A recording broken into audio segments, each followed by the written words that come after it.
Guys, Kurt from Time Machine Transport. So this is part 2 of 4, 5, 6 video. I don't know. Anyways, so if you're going to do everything that I'm doing, which we're replacing the S-cam, I'm going to check out the bearings once I pull them, but I'm going to replace them anyways. I don't know how long those bearings have been in this wheel, so let's get over the parts count. So you're going to have a slack adjuster.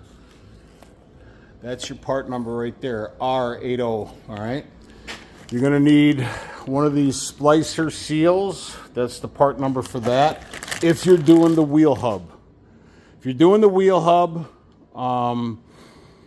and you're doing the ABS sensor right there, wheel hub, ABS sensor, and then the S-cam and the slack adjuster. So those are the two parts for that. I don't think your slack adjuster really matters which side it goes on. I don't think. I could be wrong. Check with your parts person. You're going to need the bearing kit, which comes with the bearing and this insert bushing. And that right there is the part number.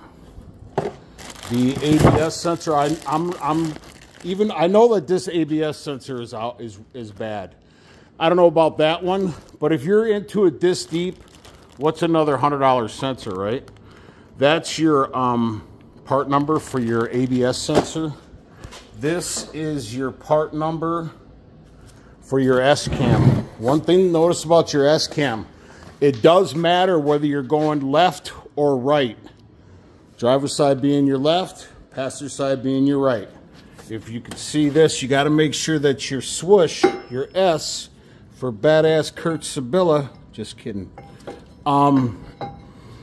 that it's going in the same direction, okay? That's pretty important. You don't want to get this thing in and find out you don't have, you put a right one on the left one or vice versa.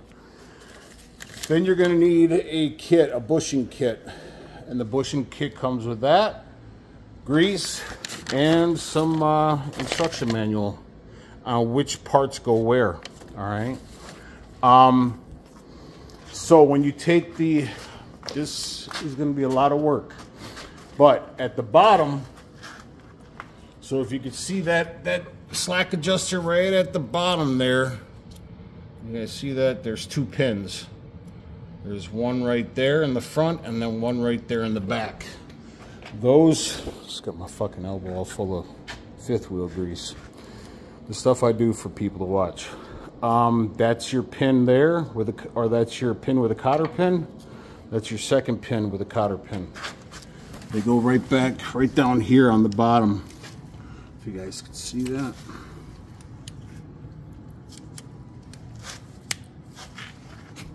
You can see that, right? You guys see that? All right, right there. And then you just pop. You can move the slack adjuster piece out of sight. All right.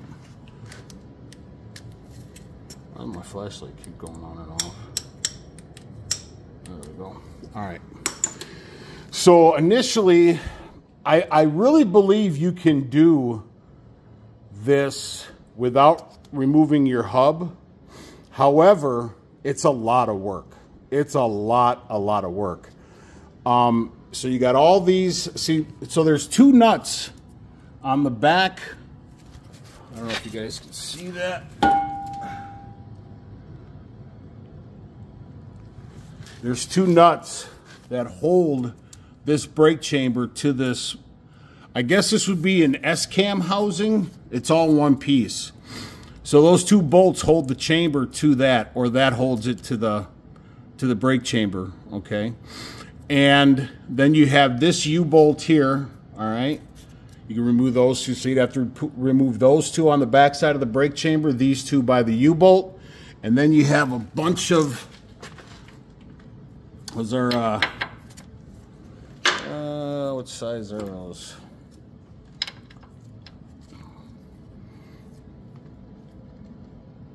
Or 13/16. And then the front, the nut is a 3/4, I believe. Yeah. And then you have a 15/16, which is all these other bolts. So you got 3 sockets. Now, the thing is, you'd have to cut all your zip ties that hold your ABS sensor in. And your ABS sensor looks like that. All right. So, and there is one nut that holds the ABS sensor in right there. And then these right here, I noticed this is the loosest I've ever seen these brake pad cylinders. I think that's what they're called. I don't know, or bushings. The other ones, I mean, I've always seen them stiff like that. That's what he said, or that's what she said. So technically, I believe you could pull the 2 bolts on the backside of the brake chamber, and then those 2 nuts for the U-joint right here. And then, what would it be? 1, 2, 3, 4, 5, 6, 7, 8, 9, 10, 11, 12, 13, like a dozen or so bolts and nuts. And I already tried, I was going to do a video on it till I got into the first bolt. 15/16 is the size. And I was able to break it free, but I'm like, damn, I don't know if there's a gasket in here somewhere, but you have to remove those plates, and I'm sure that there's probably a gasket in here, because you have gear oil that runs through this axle. So this is your axle right here, and it goes to your differential. So this whole thing is full of oil. So I'm not going to do that. I'm going to replace the hub seal. I don't know how. Just, you know, my luck, I would do all this. I would pull all them bolts and this and that to avoid removing the hub. And the reason why is because this hub, once you pull this plate, these are also 15/16, I think. Yeah, 15/16. So once you pull this plate, there's a gasket. You see that gasket right there? That's preventing your oil from leaking out. And I'm also replacing the drums, doing the pads, everything. It's a 2001 Century class. That she's my baby. I got a lot of money in this truck. So anyways, the reason why I say some people don't want to do the hub is because you need these big hub sockets. And not everybody has those. So our Snap-on guy did. And I'm not going to replace the studs, like I said in the other video. My brother, Stevie K, what's up, brother? He was like, do you really need to do the studs? I'm like, nah, I'll probably just clean them up with a wire brush. Anyway, so I think if you didn't have the tool or you didn't want to do the hub, it is a lot of work either way. So, you know, pick your poison, basically. So I'm going to do it from the hub side, which is better. But make sure before you pull this plate off, I'm put you guys on pause soon. I got to go get a catch basin for my oil, because once you take this off, oil's going to come spilling out on the bottom. You definitely don't want that. And you're going to need a lot of brake cleaner. You're going to need a lot of brake cleaner, maybe a case. I don't know like I said, the S-cam here is bad. A lot of play in that. You do not want that. And then this S-cam, which I showed in part 1, isn't doing anything. She's good still. So I am not going to do this hub or the S-cam. But being that I'm here doing the S-cam, and I don't want to have to take off 12 or 13 more nuts and bolts and then risk the chance that there might be a seal right there. I don't think it is, but I don't know. I'm not a mechanic. So I'm going to go ahead and do it the hub way. And once I get to the other 2 wheels, so this I'm just doing brakes and a new drum. This one's getting a new S-cam, new slack adjuster, new ABS sensor, hub seal, bearings. Even if the bearings are good, I'm still replacing them. I don't care. If you're into it this deep, man, just do the bearings. I mean, why not, right? I mean, if your bearings happen to go after you've done all this work, now the shop's going to have to come in. They're going to have to do your hub, your seal. That's $500 a wheel. And I know that because when I was at a truck stop at Sapp Brothers in Nebraska, I had a leaky wheel cell, not on this truck, on this other Kenworth. And it was $500 for the wheel. And that was just for the wheel bearing. I mean, the wheel seal. Then they quoted me another, whatever it was for the brake pads, because the oil had gotten on the brake pads.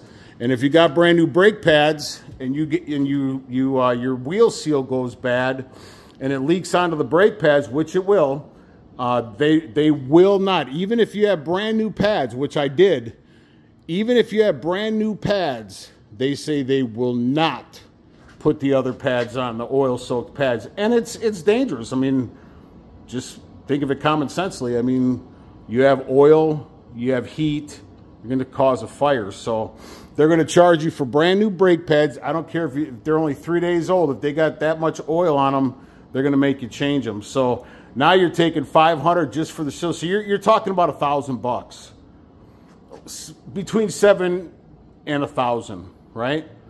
For a $125 bearing, it just doesn't make any sense. If your bearings go out, so just do the bearings, just do it all.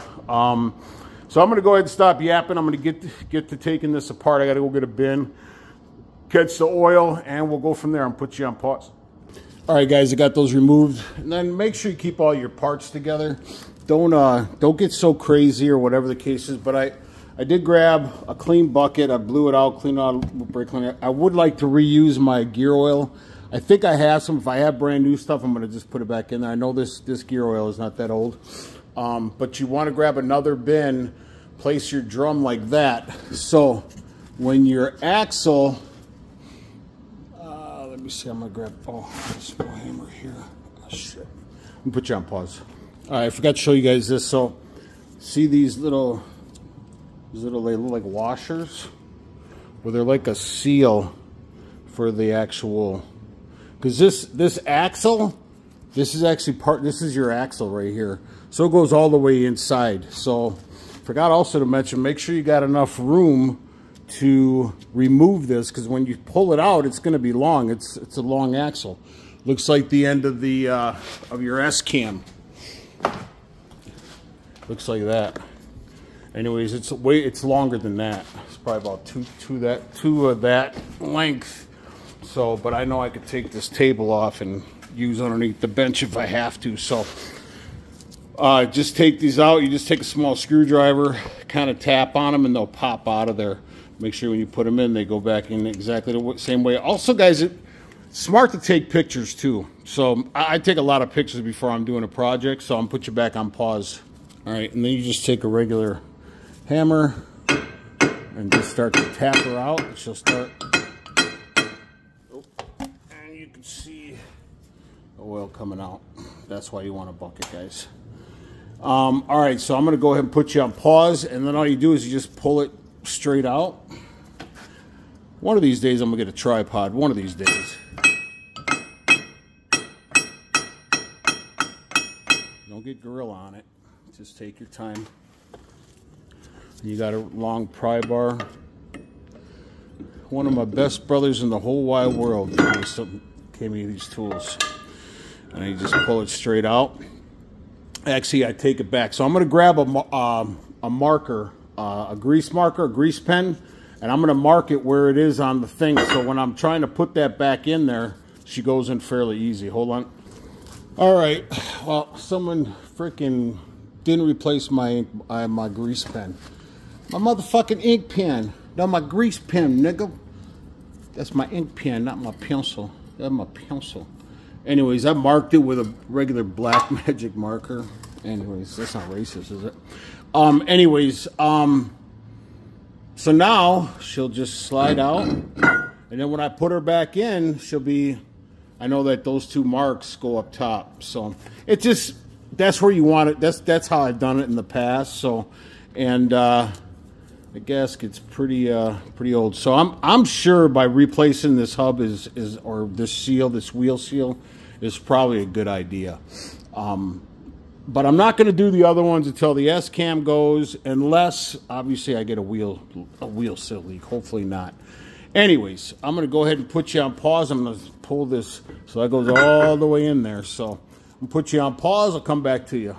All right, guys. So it's not going to hurt this to spray this with brake cleaner, just to check the splines. I think that's what they're called. Just kind of give your whole axle a once over, because you're going to have to clean that plate down there anyways. That plate right there on the bottom, right there. You're going to have to clean the face of that whole thing, the surface. So when you put your new gasket on, also you're going to want to clean this very well with a wire brush. Some guys use Dremel tools. Just use some sandpaper, spray it down with brake cleaner, and then put it on. Now comes the fun stuff. So this was those big sockets I was telling you about. Let me move this stuff out of the way and get a light in there. All right, guys. Now you can see inside there. You see these little tabs right here and up here. I don't know if you guys see that. Yep. You're gonna have to get those pried away. They got a little pin on them. I got to get a better angle on this. Sorry. Okay, guys. So as you can see, this hole, so that's like a locking nut in there. So you're going to need a 4-inch hub socket, and you got to actually kind of push it in. Put you on pause real quick, I'll show you. All right, when you push it all the way in, then you can unscrew it. But you got to have something that pushes all the way against those tabs, because it's like a locking nut, then, and that's for safety. So you ever hear about those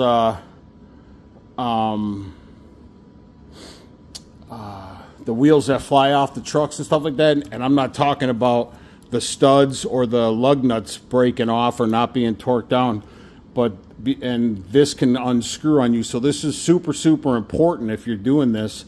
Keep that in mind. Do not half-ass this. I mean, this is super important. If you don't do this correctly, you will lose wheels and possibly kill somebody. Put you back on pause. All right, guys, by doing that, when you push that socket in there, see that? It gives, I can't do it. It's got so much tension on it. Oh, there you go. You can see when you push the socket in all the way, it flattens this spring out, and then that helps lock it in place. So it's like it's better than a lock washer or a cotter pin or anything like that. So which you obviously wouldn't have in here. So now we can pull the bearing, and then my brother Stevie K's. Oh shit, I got group today too. Anyways, I'm gonna wait for the rest of this to leak out or drain out. I'm gonna go ahead and remove these bearings, and they should just pop right out, or actually pop them out with the hub. So this hub, so unfortunately I can't really do this, but now we have the locking nut off. Now we're gonna go ahead and see if we can pull this inner one off, and I'll show you. All right, guys, it's coming. You just got to stick a screwdriver in like that, and you'll work the bearing right out. So you don't have to get Gorilla on it or use like a big tool. Just patience. Put it down so I don't drop the bearing on the floor. Again, it's hard to do this one-handed. All right, let's see if I can get it.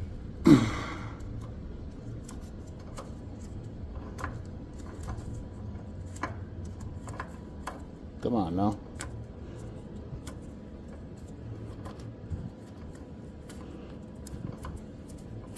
Darn it. Super hard to do one-handed.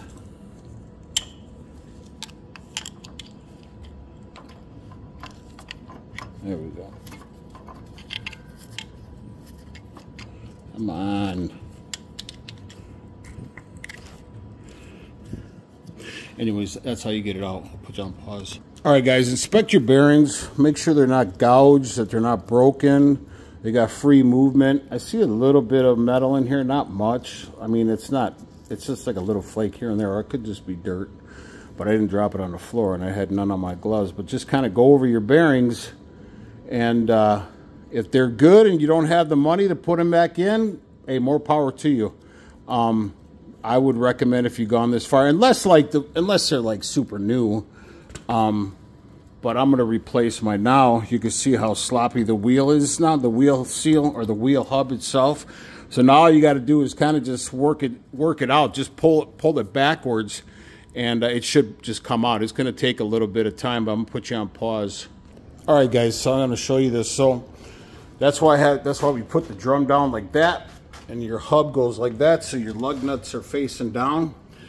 That right there is a sleeve. It's like a spacer, basically, and that'll go on first. When we clean up this hub or this axle, you could feel some wearing in there. I don't know if it's supposed to be like that. I think probably no, because your wheel seal would sit up against here.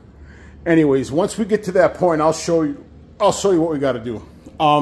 Now we just got to remove the slack adjuster. I believe there's a snap ring back there. You're going to need a snap ring tool. Snap ring tool looks like this and like that. But I got to get up underneath the truck to see what kind of snap ring is on there, because there's a snap ring. Actually, let's check the slack adjuster ones.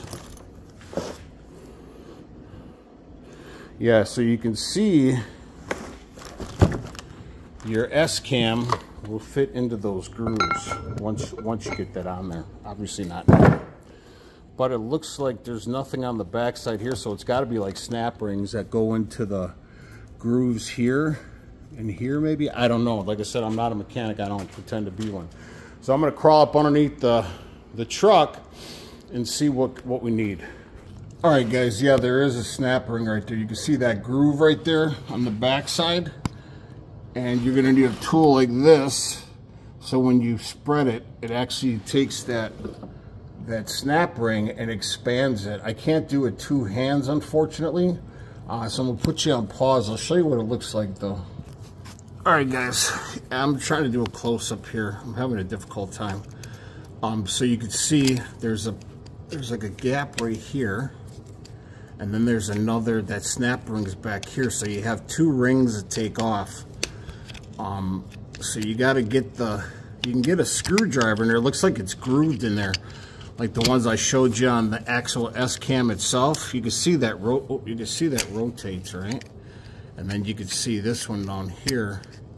It's just like a plate. So first things first, you got to get this first one off, and you can use a snap ring tool, the one I just showed you, or you could try to muscle it with a screwdriver. Will probably work, but unfortunately I can't do it with two hands. So you got, like I said, you got one there, then you got the second one. Okay, so I'm gonna put you back on pause.